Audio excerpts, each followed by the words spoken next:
আমরা এখন হাওড়া স্টেশনে দাঁড়িয়ে আছি, আর এই যে আমাদের শান্তিনিকেতন এক্সপ্রেস, আমরা এখানে করে যাব। আর আমরা টিকিট কেটেছি জেনারেলে। দেখুন জেনারেলটা এখন আমরা এসেছি, এখন তো ফাঁকাই আছে, আপাতত পুরো ফাঁকাই আছে। আপনারা ভালো মতো জেনারেলে যেতে পারবেন।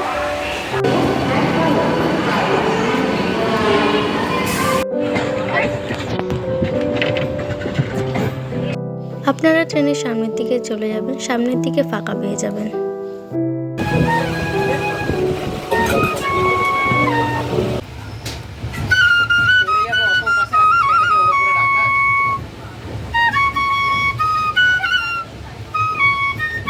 বারোটা 35 নাগাদ আমরা ট্রেন থেকে নামবো। এখন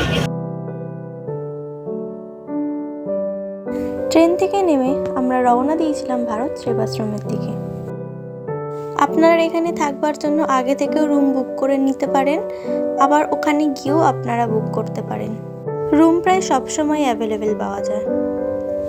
রুম বুকিংয়ের জন্য স্ক্রিনে দেওয়া নাম্বারে আপনারা যোগাযোগ করতে পারেন। ভারত সেবাশ্রমের পিছন দিকে আপনারা এখানে খুব সুন্দর একটা পরিবেশ পেয়ে যাবেন।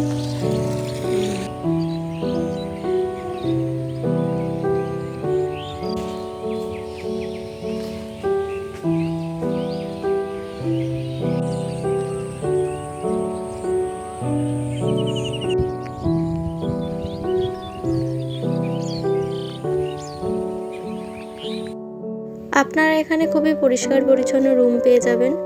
এখানে এসি রুমও অ্যাভেলেবেল পাওয়া যায়।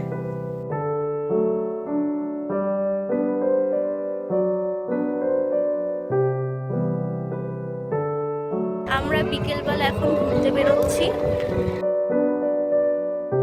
আমরা যেই টোটো করে শান্তিনিকেতনে সুন্দর সুন্দর জায়গা ঘুরেছি তার নাম্বারটা নিচে দিয়ে দিচ্ছি।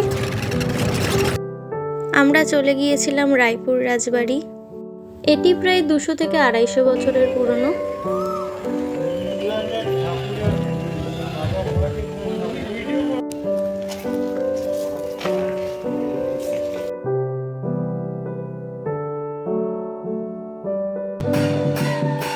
পরের দিন সকালেই আমরা চলে গিয়েছিলাম কঙ্কালীতলায়।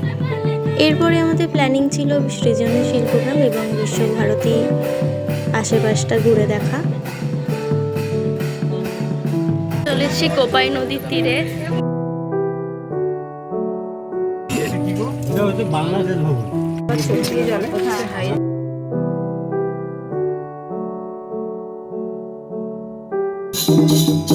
তারপর আমরা চলে গিয়েছিলাম সোনাঝুরি হাটে, সেখানে গিয়ে কিছু কেনাকাটা করলাম। ধন্যবাদ আমার ভিডিও দেখার জন্য। ভালো লাগলে লাইক, সাবস্ক্রাইব এবং শেয়ার করে দেবেন।